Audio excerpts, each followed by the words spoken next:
अस्सलाम वालेकुम। हमारा नेक्स्ट टॉपिक है कैनिज़ारो रिएक्शन।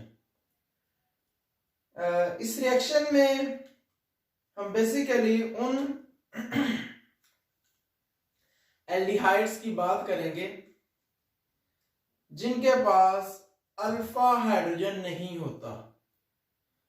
मींस वो एल्डिहाइड्स जो अल्फा हाइड्रोजन नहीं रखते वो कैनिज़ारो रिएक्शन देते हैं। ठीक है, तो यहां हम लिख लेते हैं aldehydes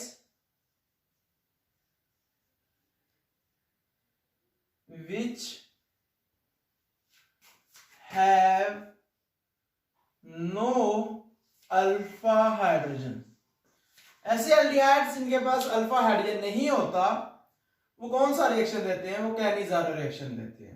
जिनके पास अल्फा हाइड्रोजन होता है वो हमने लास्ट टॉपिक में पढ़ा, वो अल्डोल रिएक्शन देते हैं, अल्डोल कंडेंसेशन। अल्फा हाइड्रोजन हमने बात की थी कि ये कार्बोनाइल ग्रुप है। अगर यहां पर ये कार्बन है, इसके साथ ये हाइड्रोजन्स लगे होंगे, तो अगर तो ये कार्बन है, कार्बोनाइल ग्रुप के साथ कोई कार्बन है और उसके साथ हाइड्रोजन लगे हुए हैं, तो ये अल्फा कार्बन कहलाता है और इसे हम अल्फा हाइड्रोजन कहते हैं। लेकिन अगर ये मॉलिक्यूल है C double bond O H और H, जिसे आप फॉर्मेल्डिहाइड भी कहते हैं, जिसे आप मेथनॉल भी कहते हैं, अब इसके पास कोई और कार्बन नहीं है, that means it has no alpha hydrogen. अब ये जो मॉलिक्यूल है ये क्या देगा? Cannizzaro reaction. इसके अलावा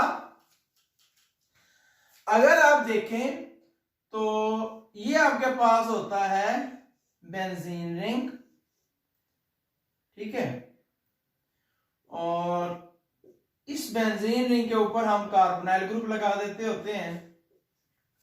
अब ये जो कार्बन है, अब ये कार्बन अटैच है इस कार्बन के पास। अब ये कार्बन अल्फा कार्बन तो रखता है, मसलन ये कार्बन है यहां पर, ये अल्फा कार्बन तो है, लेकिन इस कार्बन के साथ कोई डायरेक्ट हाइड्रोजन अटैच नहीं है।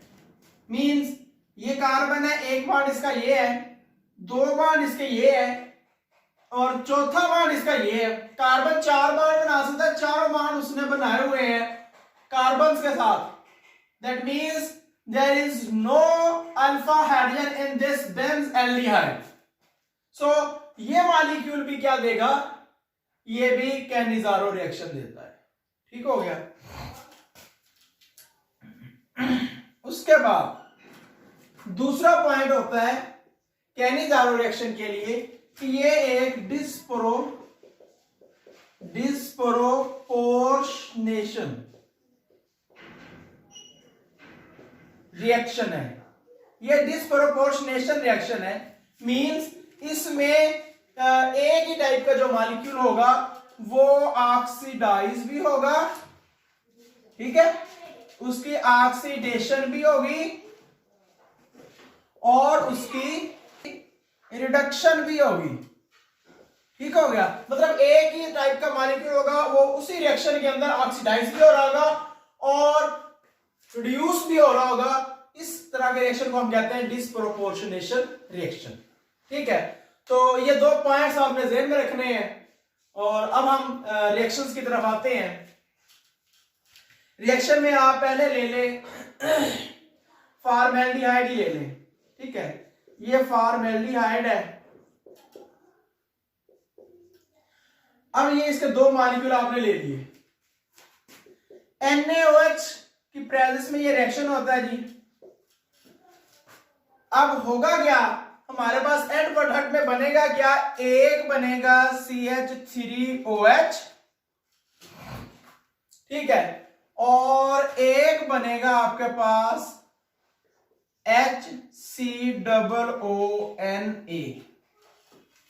ये दो मेन प्रोडक्ट बनेंगे जी, एक मेथनॉल और एक एसिड का साल्ट बनेगा। मतलब उस कंपाउंड जो एक कार्बोनाइल एल्डिहाइड है उसके एसिड का साल्ट बनेगा। ये फार्मिक एसिड होना था, ये होता है HCOOH फार्मिक एसिड। उसका हमने बात की थी लास्ट लेक्चर में कि अगर प्रोटॉन को मेटल एटम के साथ रिप्लेस कर दें तो वो क्या बन जाता है, उसका साल्ट बन जाता है। तो ये फार्मिक एसिड का साल्ट है जी, ठीक है। तो इसके अंदर आप देख सकते हैं ये है मेथनॉल, जो कि क्या है, रिड्यूस्ड है, ये रिड्यूस्ड प्रोडक्ट बना है। और ये है एसिड जो कि ऑक्सीडाइज्ड है, ये ऑक्सीडाइज्ड प्रोडक्ट बना है। मतलब कैसे आपका, अगर आप सिंपल अल्फाज में आइडेंटिफाई करना चाहें तो सादा तरीन तरीकाकार ये होता है कि जहां हाइड्रोजन ऐड होता है वो रिडक्शन होती है उसकी, और जहां ऑक्सीजन ऐड होता है उसकी क्या होती है, ऑक्सीडेशन होती है। अब ये दो मॉलिक्यूल हैं, अब नोट कीजिए, दो मॉलिक्यूल हैं एक ही टाइप के, दोनों फॉर्मेल्डिहाइड है। एक मॉलिक्यूल क्या हो रहा है, अगर आप देखें HHO, यहां देखें H की तादाद बढ़ गई है, मतलब इसका एक जो मॉलिक्यूल है फॉर्मेल्डिहाइड है उसके अंदर हाइड्रोजन की तादाद बढ़ गई है, उसके अंदर हाइड्रोजन ऐड हुए हैं। तो हम क्या कहेंगे कि एक मॉलिक्यूल की क्या हो गई है, रिडक्शन। ठीक है, इधर से ऐसे शो भी कर देते हैं कि एक मॉलिक्यूल की क्या हो गई है, रिडक्शन। और जो दूसरा मॉलिक्यूल है उसमें आप नोट करें, इसमें एक ऑक्सीजन है, इसमें दो ऑक्सीजन आ गए हैं, तो दूसरे मॉलिक्यूल की क्या हो गई है, ऑक्सीडेशन। तो यह सादा तरीन तरीकाकार है रिडक्शन और ऑक्सीडेशन को क्लियर करने का, कि यहां पर एक ही मॉलिक्यूल रिड्यूस हो रहा है और ऑक्सीडाइज हो रहा है। और इस तरह के रिएक्शन को हम कहते हैं डिस्प्रोपोर्शनेशन रिएक्शन। ऐसा रिएक्शन जिसमें, यहां पर मिसिंग हो गया, जिसमें सेल्फ ऑक्सीडेशन रिडक्शन होती है। एक ही मॉलिक्यूल ऑक्सीडाइज भी होता है और रिड्यूस भी होता है। ठीक हो गया। आप और एग्जांपल ले लें, और एग्जांपल हम लेकर देख लेते हैं। हमारे पास है बेंज़ल्डिहाइड,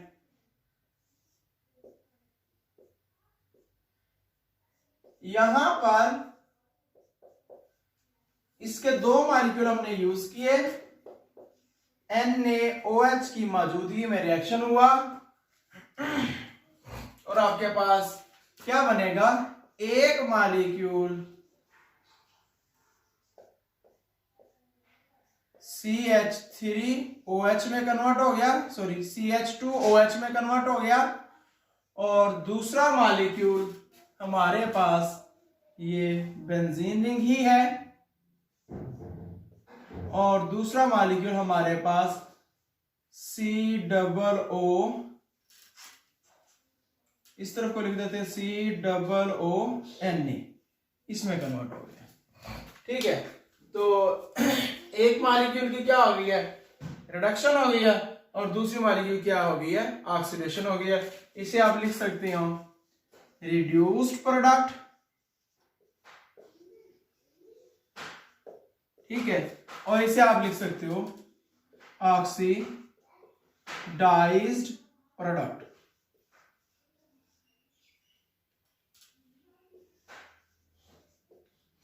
ठीक है, तो ये इस तरह से रिएक्शन है जी, इस तरह से इसको आप डिस्प्रोपोर्शनेशन रिएक्शन भी से कह देते हैं।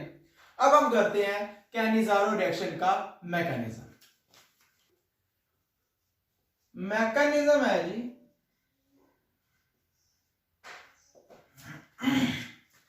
मैकेनिज्म में क्या होगा, एक हमारे पास फॉर्मेल्डिहाइड है, क्योंकि ये बेस के मौजूदगी में रिएक्शन होते हैं, तो बेस आया OH, उसने अटैक किया इस कार्बन पर, और ये ऑक्सीजन का बॉन्ड।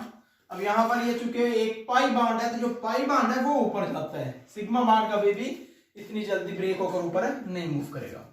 अच्छा, यहां इसने अटैक किया और पाई बॉन्ड उधर चला गया, CO CO नेगेटिव, इधर लगा दें OH, इधर H और इधर H। ये मॉलिक्यूल बन गया जी, पहला स्टेप है ये। दूसरे स्टेप में क्या होता है? दूसरे स्टेप में होता है हाइड्राइड शिफ्ट।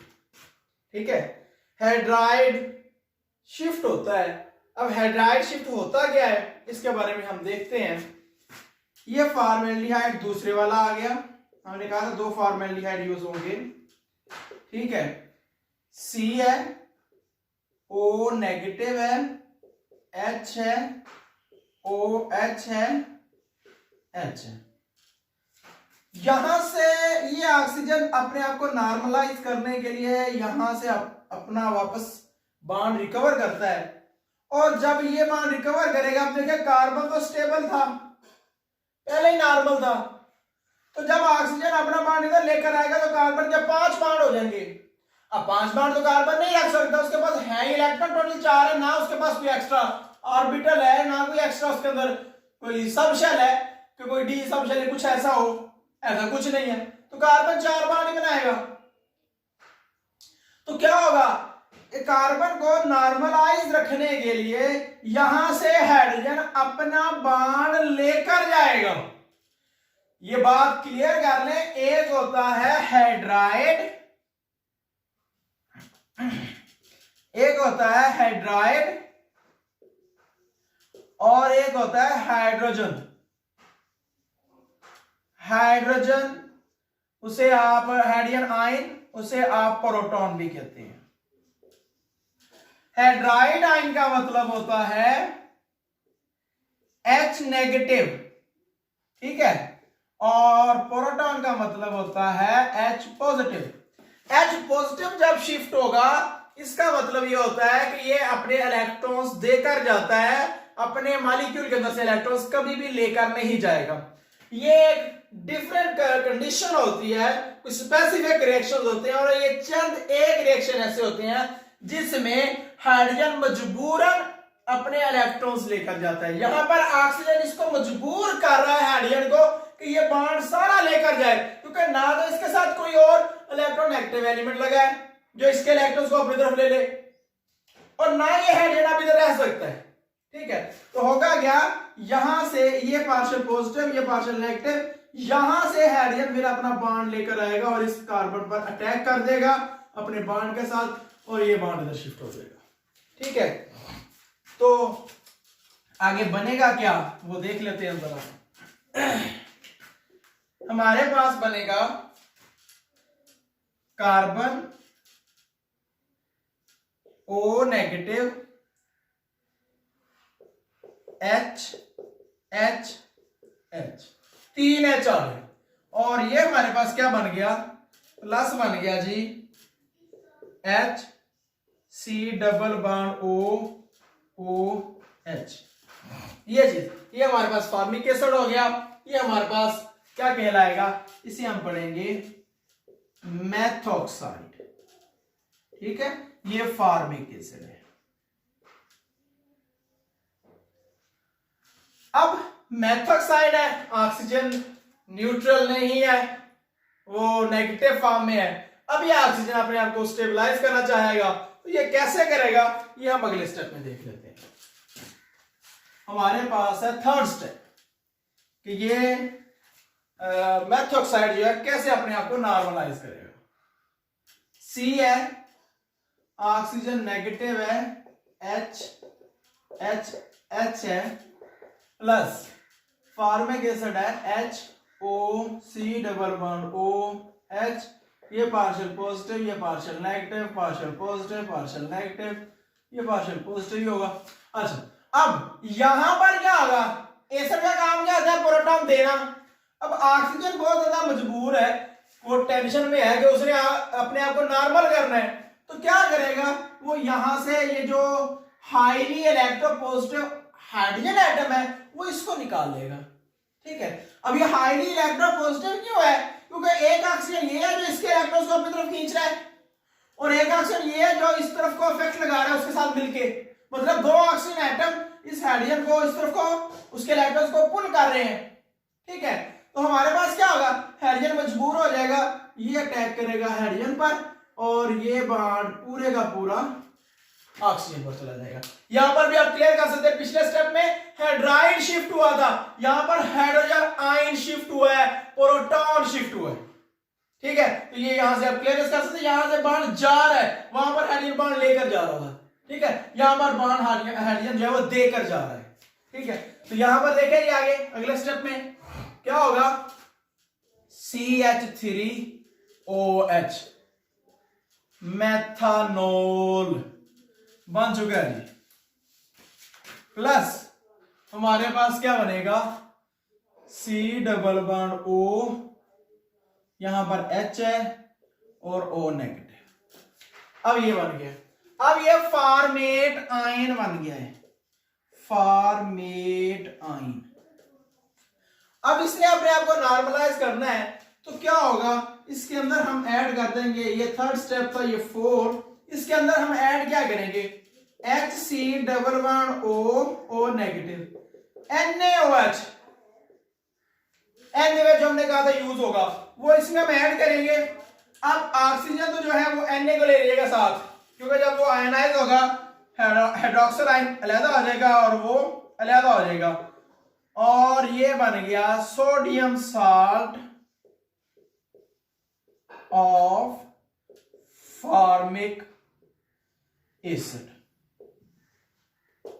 प्लस हमारे पास जो बेस शुरू में यूज हुआ था एज अ कैटलिस्ट, वो यहां पर हमारे पास रिलीज हो जाता है।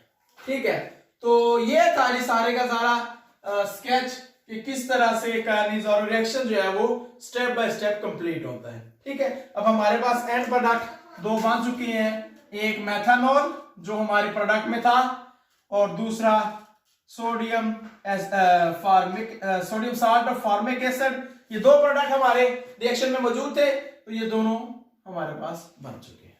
ठीक हो गया, तो ये था ये था काइनेजोर रिएक्शन का मैकेनिज्म। अब आगे एक और रिएक्शन है हालोफॉर्म रिएक्शन, हम उसकी तरफ आते हैं।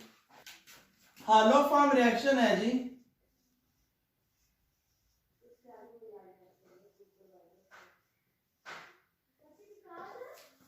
हालोफॉर्म रिएक्शन में हम क्या करेंगे, असल में हालोफॉर्म कहते हैं CHX3 को।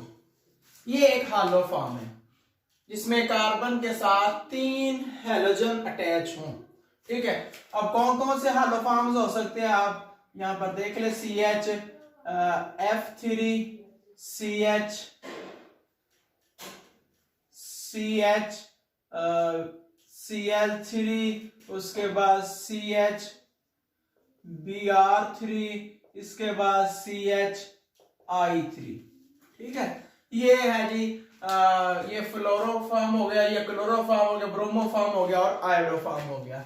ये बहुत ज्यादा इंपॉर्टेंट होता है, ये येलोइश कलर का होता है। ठीक है, येलो कलर होता है और ये इनसॉल्युबल इन वाटर होता है। ठीक है, सॉलिड फॉर्म में ये इसके प्रेसिपिटेट बन जाते होते हैं, CPTs बन जाते हैं।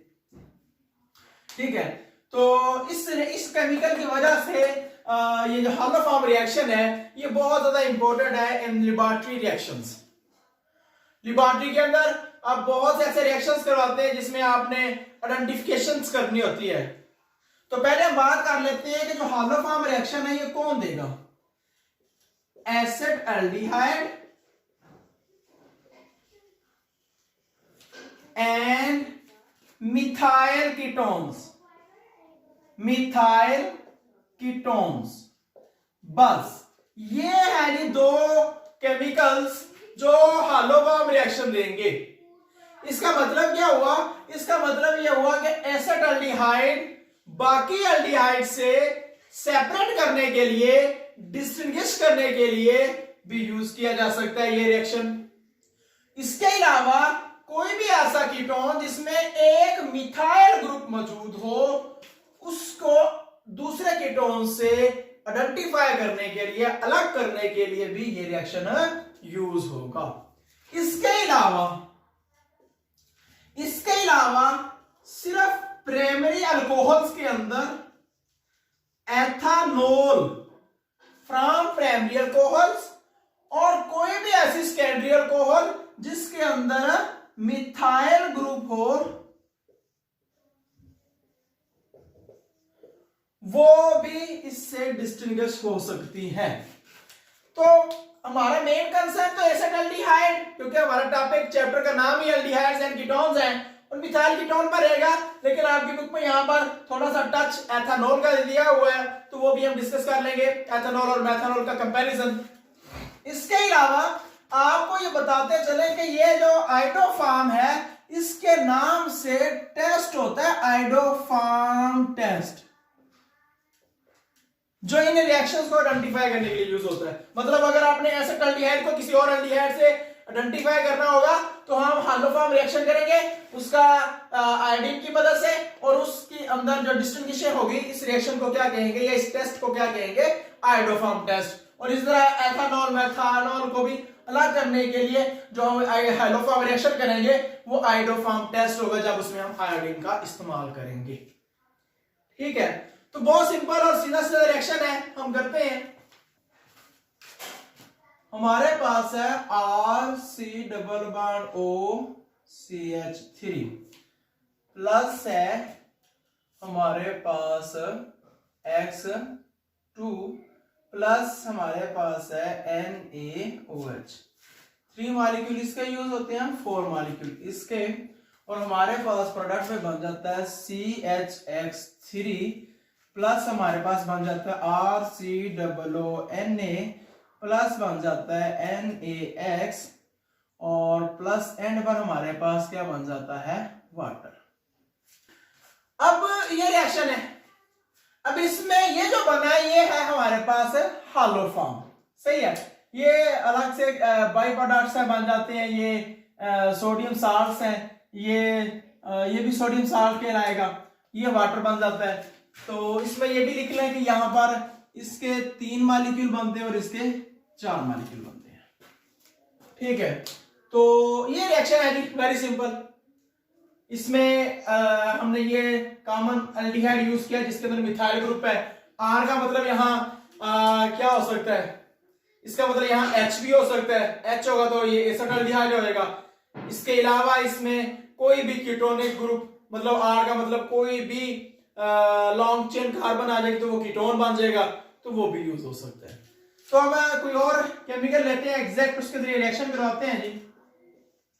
C≡OH CH3 प्लस हमने 3I2 लिख दिया प्लस 4NaOH लिख दिया, और हमारे पास CHI3 बन गया। हमारे पास यहां पर क्या बनेगा, क्योंकि एक ही H है तो ये बन गया HCOONA प्लस हमारे पास बन गया Na3NaI, और हमारे पास क्या बन गया 4H2O।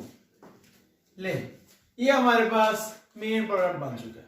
ठीक है, यहां पर ये जो बना है ये है आयोडोफॉर्म, और ये येलो कलर का होता है, और ये इनसॉल्युबल पीपीटीज बनता है, इसीलिए ये डिस्टिंक्शन में आइडेंटिफिकेशन में यूज होता है। और एग्जांपल ले लें, हमारे पास CH3 C≡OCH3 plus 3I2 plus 4NaOH gives us CHI3 plus CH3 COONA plus 3NaI plus 4H2O। ले, यहां पर भी देख लें, यहां पर भी हमारे पास ये आइडोफॉर्म बना है, और इस आइडोफॉर्म की ही वजह से ये रिएक्शन प्रोमिनेंट हो जाता है। अब इसमें एक चीज थोड़ी सी ध्यान में रखने वाली है कि यहाँ पर हाइड्रोजन था तो इसके साथ हाइड्रोजन आया है, यहाँ पर मिथाइल ग्रुप है तो इसके साथ मिथाइल ग्रुप आ गया। ठीक है, तो इस तरह से आप थोड़ा सा रिएक्शन को इजीली समझ सकते हैं। और दूसरा, इसके नंबरिंग नोट करने के लिए आपने देखना है कि इसके जो रिएक्टेंट साइड पर जो लास्ट 2 हैं उनके साथ 3 और 4 लगना है, और जो प्रोडक्ट साइड पर लास्ट 2 हैं उनके साथ 3 और 4 लगना है। बस इस तरह से रिएक्शन बैलेंस भी हो जाता है। ठीक हो गया, तो ये था जी हालोफॉर्म रिएक्शन। आप इसको आइडेंटिफिकेशन के लिए यूज करते हैं। इसके लिए स्पेशल उसने एक आपकी बुक वाले ने नीचे एक पैराग्राफ लिखा है आयोडोफॉर्म टेस्ट के बारे में, वो हमने डिस्कस कर लिया डिटेल में कि आयोडोफॉर्म टेस्ट किस तरह से मिथाइल कीटोन्स को दूसरी कीटोन्स आइडेंटिफाई करने के लिए यूज होता है, एसिटाल्डिहाइड को दूसरे अल्डिहाइड्स के साथ आइडेंटिफाई करने के लिए यूज होता है। एसिटाल्डिहाइड क्यों यूज होता है, क्यों वो देता है आयोडोफॉर्म टेस्ट, क्योंकि आयोडोफॉर्म टेस्ट के लिए कंडीशन है कि मिथाइल ग्रुप का होना लाजमी है। तो यहां पर देखिए इसके अंदर मिथाइल ग्रुप है, अगर आप यहां पर फॉर्मेल्डिहाइड यूज करते दोनों तरफ हाइड्रोजन होना था, रिएक्शन नहीं होना था। अगर आप यहां प्रोपानल यूज करते तो हमारे पास ये CH2CH3 होना था, मतलब एथाइल ग्रुप होना था, मिथाइल ग्रुप नहीं होना था, तो वो भी रिएक्शन नहीं देना था उसने। ठीक है, तो इस तरह से ये आयोडोफॉर्म टेस्ट है। फिर इसके अलावा एथेनॉल मेथनॉल की भी बात हो चुकी है कि एथेनॉल ही सिर्फ ऐसी एक प्राइमरी अल्कोहल है जो आयोडोफॉर्म टेस्ट देती है, बाकी जितनी भी है मेथनॉल या कोई और है वो आयोडोफॉर्म टेस्ट नहीं देती। उनकी रीजंस अलग से है, उनको भी डिस्कस करने की जरूरत नहीं है। ओके जी, अल्लाह हाफिज।